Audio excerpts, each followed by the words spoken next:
Scuba diving, इसका नाम तो आपने सुना ही होगा या इसके बारे में आप अच्छे से जानते भी होंगे। ये एक काफी पॉपुलर वाटर स्पोर्ट है जिसकी दुनिया भर में 4100 से भी ज्यादा साइट्स हैं जहां पर आप इसको आराम से कर सकते हैं। ओशन के कई फीट अंदर जाकर कोरल्स एंड मरीन लाइफ्स को अपनी आंखों से देखना एक अलग ही एक्सपीरियंस है, लेकिन ये उतना ही खतरनाक भी है और इसको करते वक्त दुनिया भर में हर साल करीब 200 लोगों की जानें जाती है। इसलिए इसको करने में जितना मजा आता है उतनी ही प्रिकॉशंस भी रखना पड़ता है और सबसे इम्पोर्टेंट होता है कि क्या नहीं करना है स्कूबा डाइविंग करते हुए। जैसा कि आपको पता है, रहता मैं डैलस टेक्सास अमेरिका में हूँ, बट दिवाली पे मम्मी पापा के साथ टाइम स्पेंड करने के लिए दिल्ली आया था। यहाँ से फ्लाई करके मैं पहुंचा अपने मॉम डैड के साथ श्रीलंका अपने 9 दिन के ट्रिप के लिए। कोलंबो में लैंड करने के बाद मैंने ली ट्रेन टू कैंडी और वहां से मैंने ली ट्रेन एला की ओर। वहां से टैक्सी करके मैं पहुंचा वाइल्ड लाइफ सफारी करने और उसके बाद मेरे श्रीलंका का एडवेंचर की लिस्ट में एक चेकलिस्ट स्कूबा डाइविंग का भी था। तो मैं आ गया था मरिस्सा में अपने इस एडवेंचर को अंजाम देने के लिए। स्कूबा डाइविंग करते वक्त मैंने एक अलग एक्सपीरियंस महसूस किया और उसी के बेसिस पे बताने वाला हूँ वो 5 बातें जो आपको ध्यान रखनी चाहिए before you go for a dive, specially तब जब आप इसे फर्स्ट टाइम ट्राई कर रहे हो जैसा कि मैं। चलिए शुरू करते हैं।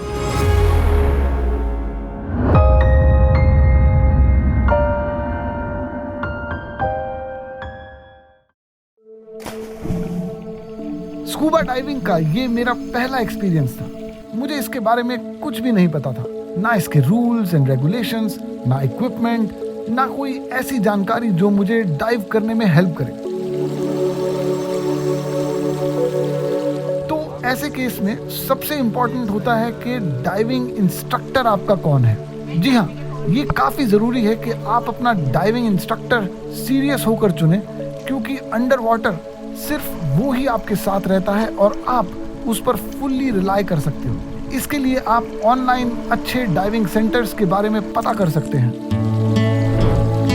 Google, TripAdvisor, get your guide etcetera जैसे आपको कई सारे सोर्सेज मिल जाएंगे जहां पर आप डाइविंग सेंटर्स एंड इंस्ट्रक्टर्स के रिव्यू भी देख सकते हैं। मैंने भी ऐसा ही किया। मेरे डाइविंग इंस्ट्रक्टर को देखकर तो ऐसा नहीं लग रहा था कि वो एक सीजन्ड और एक्सपीरियंस्ड इंस्ट्रक्टर है, बट किसी को देखकर उसके स्किल्स को जज नहीं किया जा सकता। मैं काफी नर्वस था, मम्मी मुझसे भी ज्यादा नर्वस थी। एक अच्छे डाइविंग इंस्ट्रक्टर में बेसिकली 4 बातें होनी इंपॉर्टेंट है।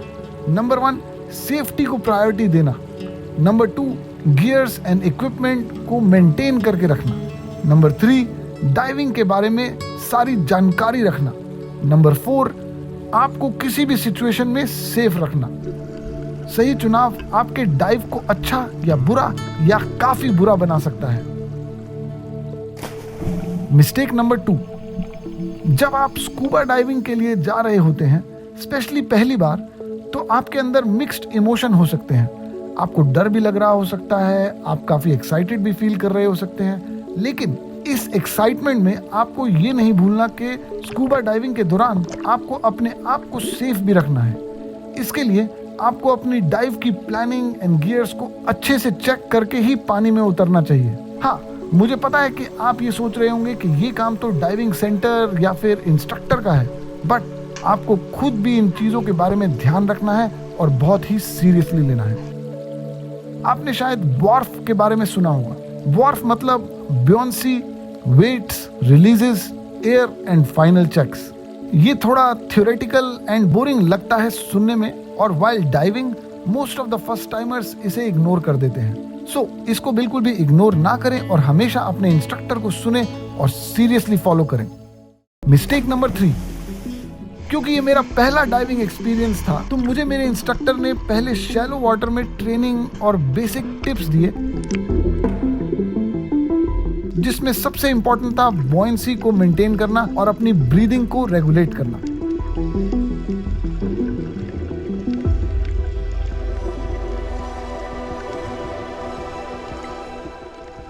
Guys, I am ready for our first dive to that deep. So let's see what happens. और इसके बाद जब हम डाइव करने जाते हैं तो सबसे इम्पोर्टेंट ये होता है कि डिसेंट और असेंट, यानी कि जब आप पानी के अंदर जा रहे हैं और जब आप पानी के बाहर आ रहे हैं तब आपको ये काम एकदम से नहीं करना होता। जल्दी से जाना और आना प्रॉब्लम क्रिएट कर सकता है आपके लिए। आप किसी कोरल पे लैंड कर सकते हैं जिससे आपके पैर या घुटनों में कट या छिल भी सकता है, या फिर आप किसी मरीन लाइफ पर पैर रख दें जो शायद पॉइजनस हो और आपको काट भी सकता है।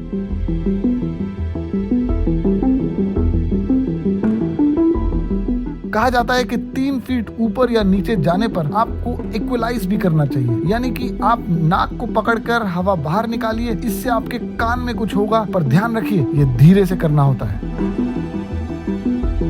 मिस्टेक नंबर 4, कभी भी अकेले डाइव पर ना जाएं। चाहे आप फर्स्ट टाइमर हो या कितने भी ट्रेन्ड स्कूबा डाइवर, किसी भी कंडीशन में आप अकेले डाइव करने ना जाइए।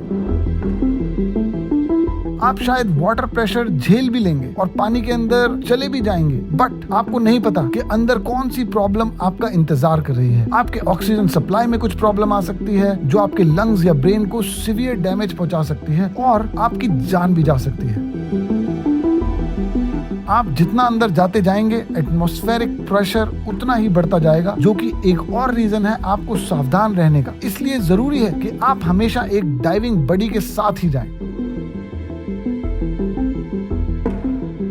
मिस्टेक नंबर 5, ये उन मिस्टेक्स में से एक है जो आपको सबसे पहले ध्यान रखना है, वो है फूड। ऑब्वियस है कि जब आप ट्रैवल मूड में होते हैं तो फूड्स, ड्रिंक्स ऐसी चीजें हैं जो ना चाहते हुए भी आप ज्यादा कंज्यूम कर लेते हैं, which is also fine. Trips वगैरह डिलिशियस फूड के बिना अधूरा ही रहता है, बट जब आप स्कूबा डाइविंग के लिए प्रिपेयर कर रहे हो इस बात का खास ख्याल रखना है कि आप क्या क्या खा और पी रहे हो। डाइव से पहले और एक रात पहले भी ज्यादा फूड और अल्कोहल ना कंज्यूम करें। ये आपके बॉडी को डिहाइड्रेट कर सकता है, सिकनेस ला सकता है, हाइपोथर्मिया दे सकता है, तो इन सब चीजों का आप शिकार ना बने। इंस्टेड आपको हाई कार्ब मील्स प्रेफर करना चाहिए, जैसे कि पास्ता, ब्रेड, रोटी सब्जी, फ्रूट, जूसेस एटसेट्रा। और हाँ, अच्छे से पानी पीना ना भूले बिफोर द डाइव। तो दोस्तों, मेरी तरफ ये कुछ बातें हैं जो आपको खास तौर पर ध्यान रखनी है while you go for your scuba dive. मैं अपने इंस्ट्रक्टर को थैंक यू कहना चाहूंगा जिसने मुझे अच्छी तरह से समझा, क्योंकि मैं काफी नर्वस था बिफोर द डाइव। अगर वो नहीं होता तो शायद मैं ये स्कूबा डाइव कभी भी ना कर पाता। यकीन मानिए, मैं जितना ज्यादा नर्वस और डरा हुआ था इसको करने से पहले, उतना ही ज्यादा खुश हूँ और एक अचीवमेंट की फील है जो मैंने यहाँ पर अर्न की। अगर आपने कभी स्कूबा डाइविंग नहीं किया है तो मैं आपको कहूंगा कि आप इसे एक बार जरूर ट्राई करें। आपको भी अच्छा लगेगा। डीप डाउन ओशन में जाने का एक्सपीरियंस, वहाँ एकदम सन्नाटा होता है, कोई भी आवाज नहीं ऊपर के बिजी वर्ल्ड की। इसके साथ ये वीडियो खत्म होता है, बट मेरा श्रीलंकन ट्रिप अभी भी बचा हुआ है और मैं लाने वाला हूँ आपके लिए ढेर सारा कंटेंट। मैं जाने वाला हूँ गोल्ड सिटी जो पोर्चुगीज ने बनाई थी। इसके अलावा मैंने की वेल वॉचिंग, ट्रैकिंग करके मैं पहुंचा एडम्स पीक पर और वहां विटनेस किया अमेजिंग व्यू। मैं गया जमीन के 1 किलोमीटर अंदर एक ब्लू लगून में जहां पे सीता मैया भी नहाती थी। मैंने देखा ब्यूटीफुल रावणा फॉल। मैंने किया 2 बार जंगल सफारी। इसके अलावा बहुत कुछ और भी किया, बट इन सारी चीजों के लिए आपको मेरे चैनल को सब्सक्राइब करना पड़ेगा। तो देर किस बात की है, हिट करिए like button and subscribe to my channel. मिलते हैं नेक्स्ट वीडियो में। Bye bye.